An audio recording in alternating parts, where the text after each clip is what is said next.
What's up, everybody, and welcome to a new episode of Bricks and Toys. And in today's episode, it is about friggin' minifigures. I started off this YouTube channel, this Lego collection, not giving a rat's bottom tail about one very major thing Lego, and that is minifigures. And now, well, here we are going on to our third year of doing Lego, so two full in the bucket. And, well, I got into minifigures. Guilty as charged. But there's one thing I'm even more guiltier of, and that is not taking the time to figure out how to store my minifigures and appreciate them. I just put them on a stand, the ones that they came with, and I let them collect dust. In today's video, we are going to go over why I have 4 white base plates, 3 weird shadow type boxes from IKEA called the Cinehead, or I don't freaking know. And finally, we are also going to dive into the Series 27. I used an app called Falcon Bricks, who quote unquote said that I can find all 12 by scanning their app. So I have 6 over here, 6 over here. We'll see if we have all 12. So the purpose of today's video is a little bit of an unboxing, a little bit of like showing you a fraction of the minifigures I've collected in the last 2 years, and how we're going to actually store them. Now, going on to the subject of these shadow boxes, I kind of want to dive into these first, and then we'll get into the unboxing to see if we have all 12 later. With these guys, I got this idea from another YouTube content creator called Tiago. He was a Lego designer. He made some sets in his time, but he left Lego to basically do YouTube and be there for his family, which is kind of what I'm trying to do, is do YouTube to, well, support my family as well. But he made a video about using these shadow boxes from IKEA to store minifigures, as well as another solution. But there was one huge glaring issue with his video. It was a giant ad for a 3D printer. I'm not afraid to call it out. It is what it is. I don't see how he made a video expressing 0 solutions for the common man like you and me, and just made a video about how to 3D print special plates and stuff to go into these boxes to store these figures. So that inspired me to take the idea for myself, because hanging up minifigures is a lot easier than putting them on a shelf and cluttering up a shelf, but try to figure out how to do it with an existing base plate for the common man like you and I. And that's what we're going to do today. Now, I did buy 3 different colors of these boxes. They come in, I think, 5 or 6 total. I got 2 of the oak colors. I figured the classic CMFs of the 25 and the 27 can go in there. Marvel can go in the red, and the Space can go in the black. Originally, I was going to do Space in red and Marvel in black, but the logo of Marvel is red, and Space is in the abyss of night, so it's black. We're going to switch that. Without further ado, I'm going to bring you guys in. We're going to zoom in on one of these boxes. I'm not going to show you making all 4 here. I'm going to show you guys just making the one, and then we're going to go into the unboxing of the Series 27, and then I'll show you all of these together. Now, from his video, you could store 12 in a box. With the Disney, I think we have 18 minifigures with Disney, so we will not be covering Disney today. I want to do a little bit more research and see if they make a bigger one of these that I can cut the base plates to fit nicely in and, you know, do that down the line. And lastly, in this video, I will be finishing my Marvel. I think it's the Series 2 CMS from about a year or so ago, a year and a half ago. Somehow, I got all but 3 of them, so I got the 3 on order, they're here. So when we do the Marvel box, I will make sure that I have all 12 for that box. So let's bring you guys in, and let's get these done. So for this project, we're only going to need 4 things. 1, a normal 32 by 32 base plate. The Cinehead, whatever you want to call it, 25 by 25 centimeter shadow box. I think that's what those are called. And some type of Lego brick, and a cutter. So let's start by taking the plastic off of these two things and trying to see what's going to take to get this to fit inside. So the first thing we're going to do is explore our new shadow box. We're going to open up these tabs. I think there's 2 here, 2 here, and 2 up here, so 2 on each side, making 8 total. We're going to want to bend those up out of the way. With those tabs, we should be able to pull this lid open and then take a look at some instructions. So it's showing how we can get the depth effect. Okay, pull that out, pull that out. Let's just investigate everything we have going on. Okay, so, okay, I see. So I've never worked with these before, and I really don't know what I'm looking at. So these things have a sleeve that comes out, just like that. And with that sleeve out, you can take your plexiglass, put it in there, put your sleeve back in, and that's how it's going to lock that glass down into place and have the room in the back. Okay, so see, that's a thing that was not explained to me on the other tutorial video. That's why I kind of wanted to recreate what Tiago did for you guys. So I'm not going to worry about plexiglass and all that right now. What I'm really worried about is how in the world am I going to get all of this to actually lock in? Because here's the problem. Let's take our base plate here and let's open it up just like that. So one elephant in the room is the white. So I went with white in this case because white just seems to be the most poppiest of poppy colors. They have blue, they have green, they have white. You could probably go on Bricklink, get some other cool colors like brown, bright green, or even red for the Palace Cinema. You guys get the point. Or you can go get a $1 can of spray paint. Make sure that this won't fisheye by putting some type of solution on it and then spray paint it whatever color you want to make your minifigures pop that way, which might be what I decide to do with some black. But today, we just want to get this to work. So your first problem is, well, it don't fit. So with it not fitting, there's really, you know, it fits pretty close, but it doesn't fit perfectly. I'm about a stud on each of the 2 sides here too big. So we have to figure out how we're going to fix that. And we can use this for our template, I feel like. Let's pull this back out and let's check our template. Okay, so yes, this part of the shadow box can be used for a template. It's got the right tolerances. So we can take everything out of the way here, flip this over, and now see how in the world can we center this to actually fit correctly. And it looks like, to me, we are going to have to whack half a stud out of the way, all the way around with our cutter in order to get this thing to fit like butter. And then with the remaining amount of stud that we're going to have on this plate, we're going to have to cut that off so we have a smooth lip. I'm going to make my attempt on this right now. I'm going to start with this, but if I have to move the scissors, I think I will. But I'm definitely going to use this to shave it clean. So let's give this a shot. So I'm going to go at it with scissors, which can also be purchased from, well, you guessed it, IKEA.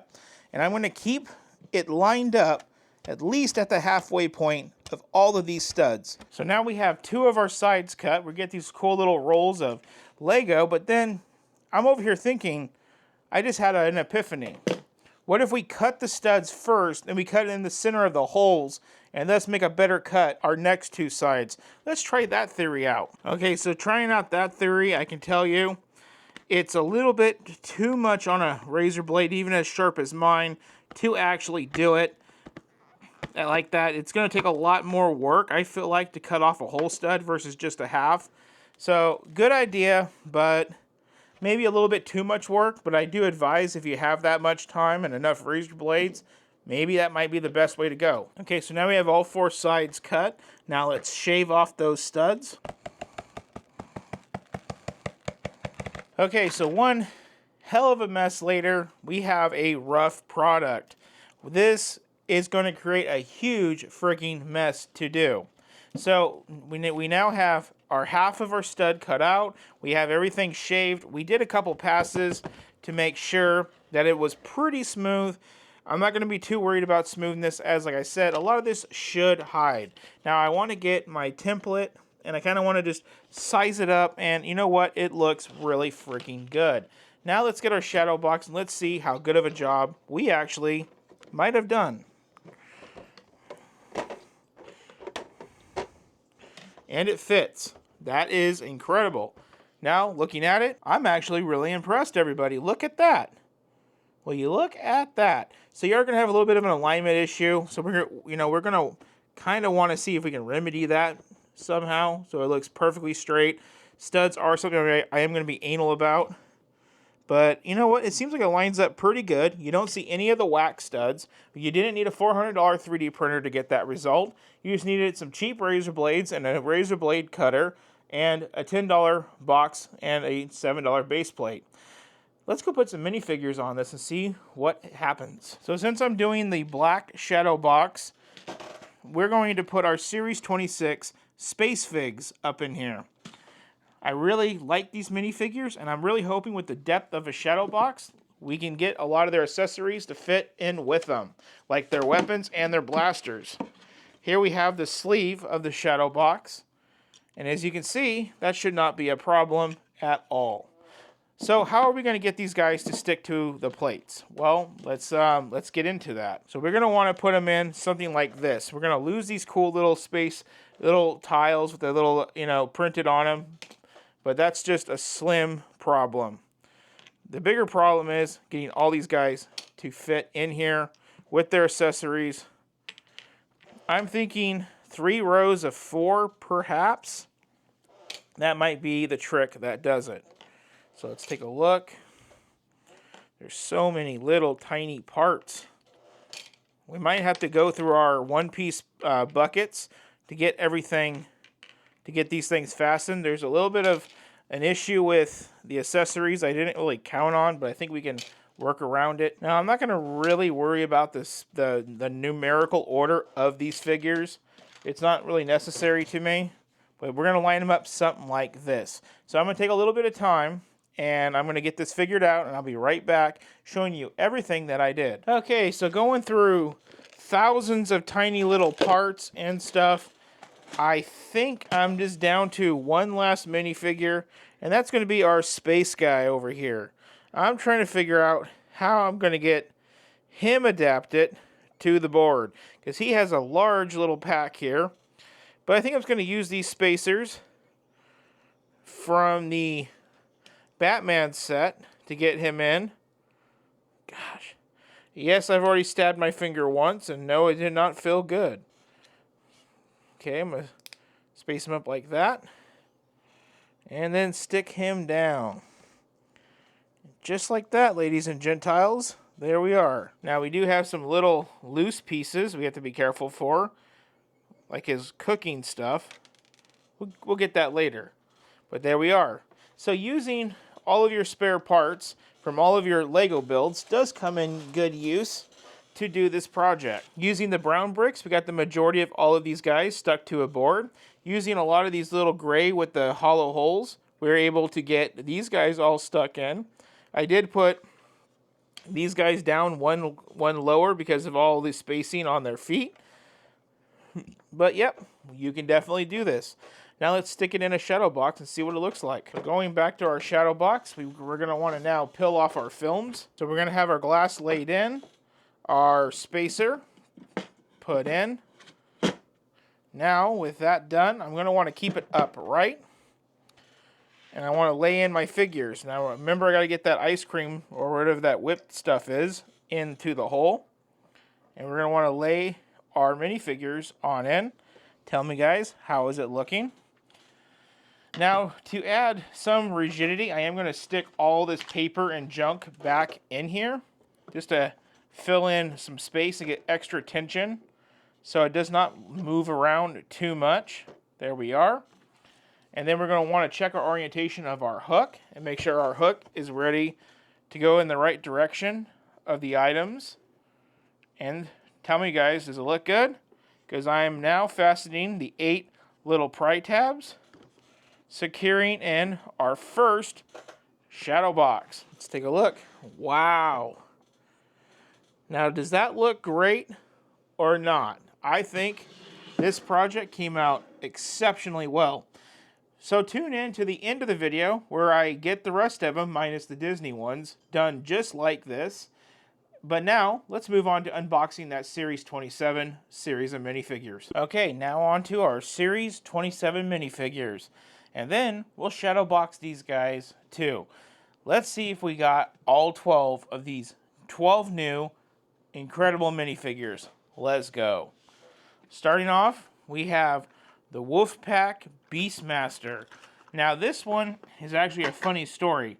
I actually ended up finding 3 of these after looking at 3 to 4 different stores. I ended up selling 2 of them to make up for my gas cost of, well, driving around to buy all of these. This one's been really hard to find. Let's see if I actually found it. And yes, right here, we have our Wolfpack Beastmaster, featuring a really incredible freaking wolf. We also have a shield with a wolf printed on it, a cool silver metallic sword. We have arm printing, torso printing, leg printing. Also have this nice little hooded part, 2 faces, and then on the back we also have dual molded legs we can see and back torso printing. This minifigure is definitely one of the incredible ones. Up next in our lineup, we have a supposing long border. Let's open it up and see if we have our long border. Whoa, dude, looks like we do have our long border. We have a really cool dual molded hat with some green hair. Hat is supposed to go backwards for this one. We do have 2 other faces, both featuring a bandage. We have arm printing, torso printing, and leg printing on this one, as well as side leg printing as well. Really nice minifigure. Another classic example of why LEGO CMFs are really cool. We also have a very functional longboard that it can hold and also probably skate with, as well as it has moving wheels. Next up is a supposing Petrodactyl costume fan.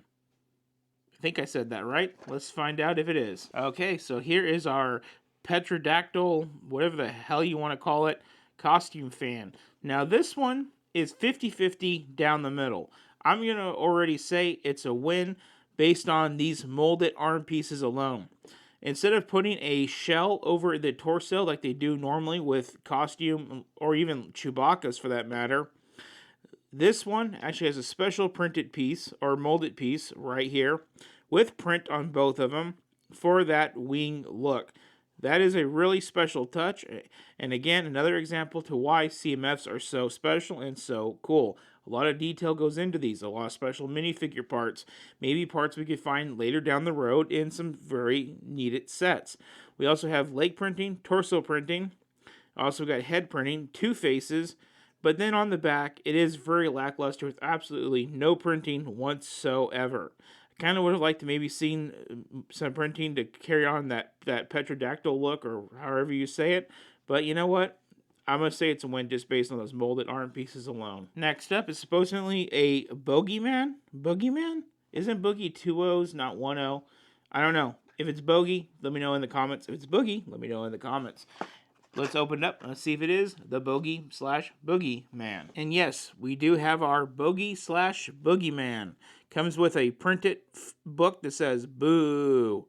And when you open it up, it has the story of, well, I'm guessing him, because there he is in the book with some scribbly lines. We have front torso printing and back torso printing, but it consists of some fur. We also have that fur continue down into the lower legs with some little toesies. Speaking of big chunks that cover up part of the torso, that's exactly how his headpiece is done, with these cool little horns to be added in. He does have this really spooky face on the front of him, and on the back, it's just more of that hairy look. Another really freaking cool minifigure. Next up in our lineup should be a Steampunk Inspector, or Inventor. Steampunk Inventor, everybody. Let's see if that is true. And yes, it is the Steampunk Inventor. This thing is another really freaking cool minifigure. You do get a little micro build that attaches to his arm of like 4 or 5 different pieces. One of them being this printed little gauge, maybe a clock. This little ice cream scoops, which is a like steam coming out of it. And then we have this robotic piece with this typical wrench element. tied up to a printed pearl gold arm.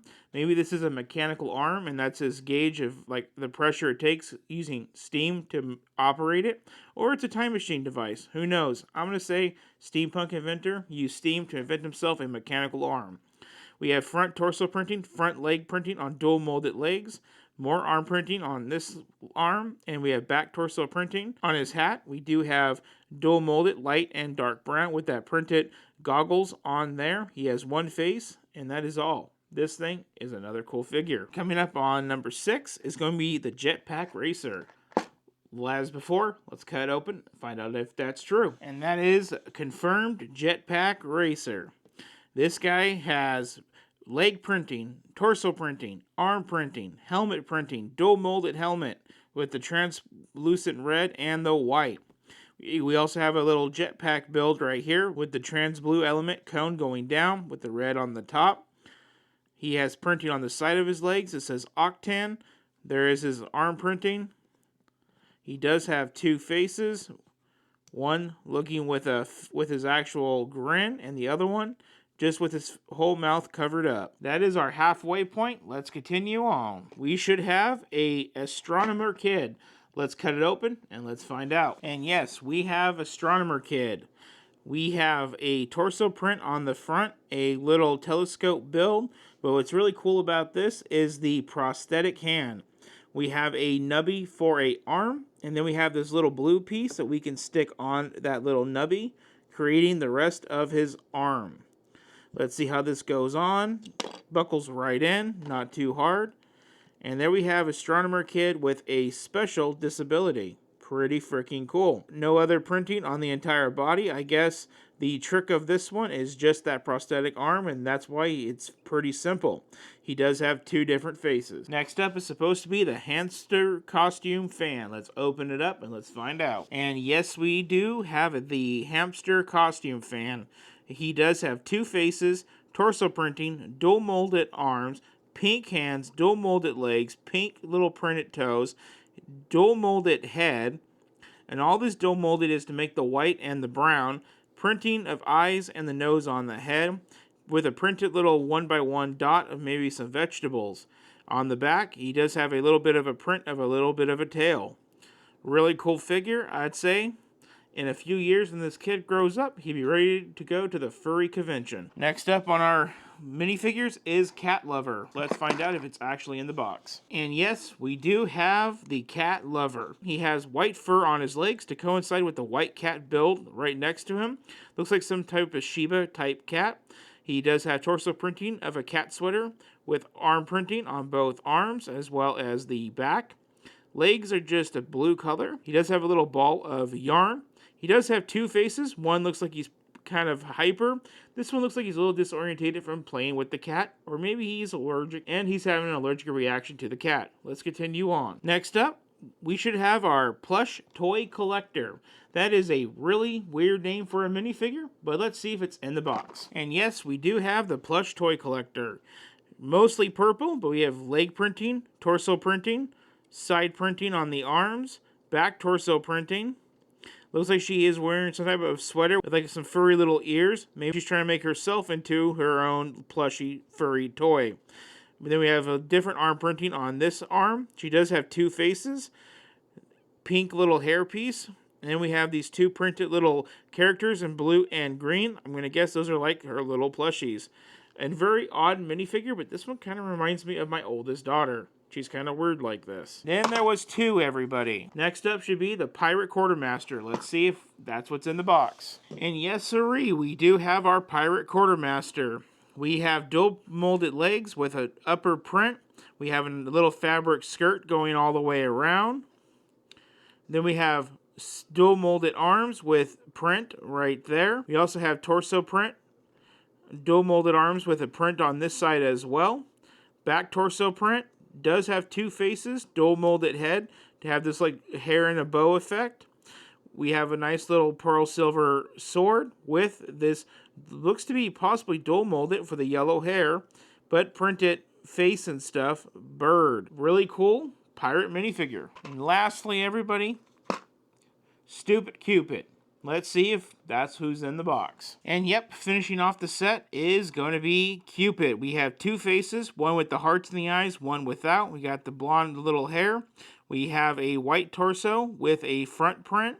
We have dual molded legs in yellow and white. We have a red little bow, yellow arms on this side. Over here, we have another yellow arm, but with a side arm print.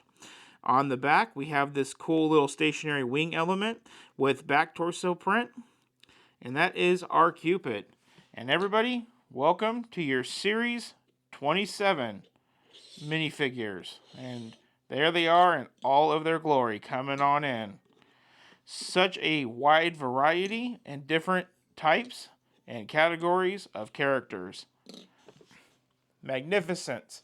Let's put them in a box and let's show you what all of these minifigures, minus the Disney, look like in a box. Now let's do a quick review of our shadow boxes. Here is our brand new Series 27 minifigures, all lined up, spaced out, all accessories, all nice and included. Here's our completed Marvel. Very nice. Everything's done in a very similar way. Our Series 25. Same thing, very nice. Everything barely fitting in the case. And our space minifigures. And there it is, people. A successful project and a original Bricks and Toys production. Well, semi-original. I took someone's idea and I turned it down for the common folk. I also showed you the incredible new lineup of Series 27 minifigures, as well as kind of reviewing all of my existing collections that I've started over the last 2 years. I will not be going back in time and collecting full sets of CMFs. I will only be doing full sets of CMFs going forward from Series 25 on only themes that I find relevant. As you guys can tell, Dungeons and Dragons are not here because I don't do Dungeons and Dragons. But if they ever did a Harry Potter or, F1 maybe, I would definitely be on top of that. So let's talk about these boxes really quick. Each one of these boxes cost $10. Like I said, there's around 5 to 6 different colors of the boxes. The base plates are about $7.50 to $8 a piece at your local Walmart. You do the math, out at the door with taxes, this whole project can cost you around $80 and a F-ton of spare parts. If you guys wondered how I got them to stick to the base plates, it's spare parts. You know all those parts that come into all these Lego sets around me? That's what I used, using special little designs, using all the 1x1 pieces to make it work.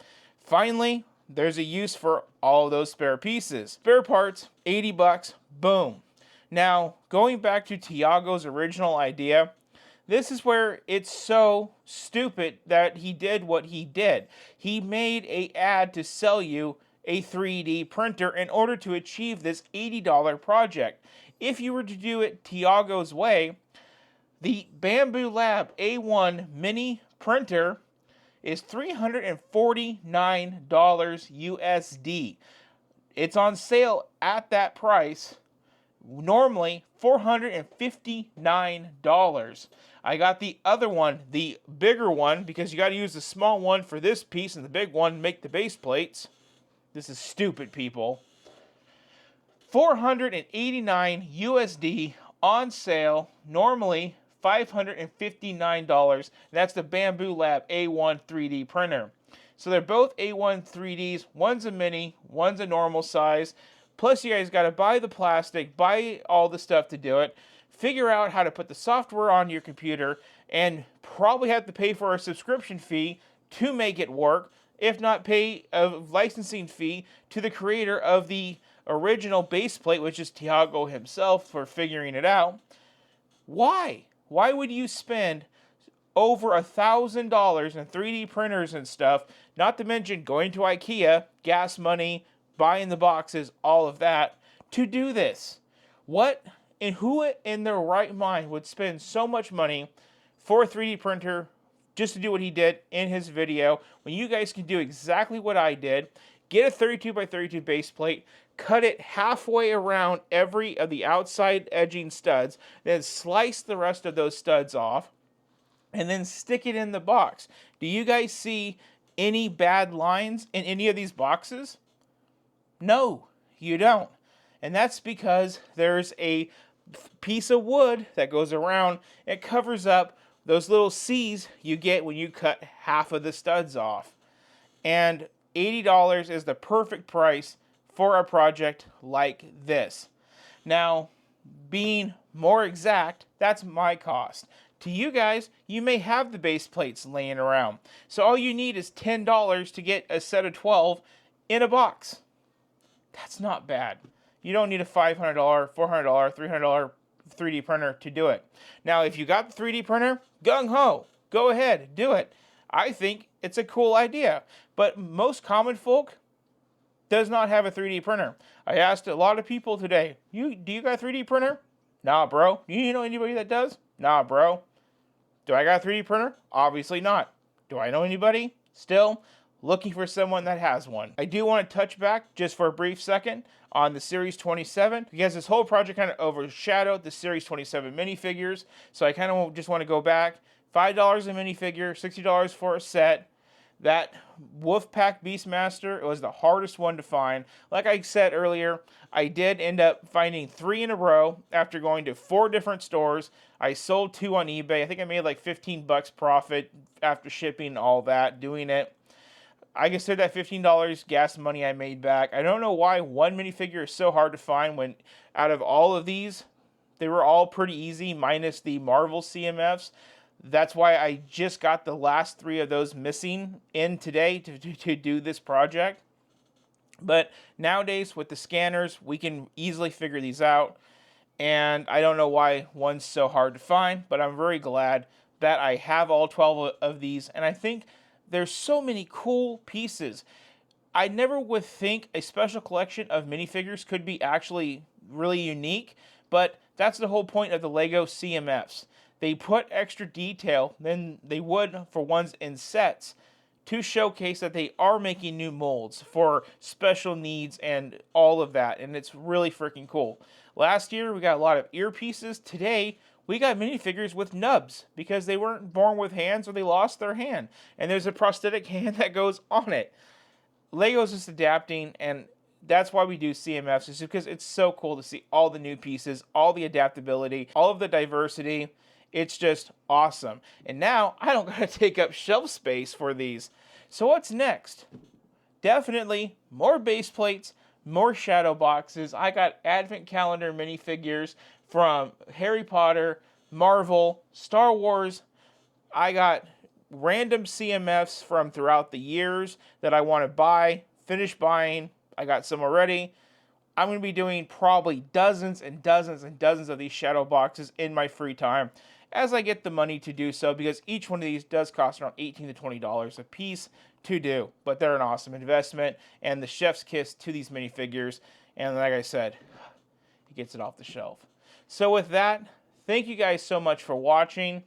Up next, we're going to do the Chinese Lunar New Year celebration.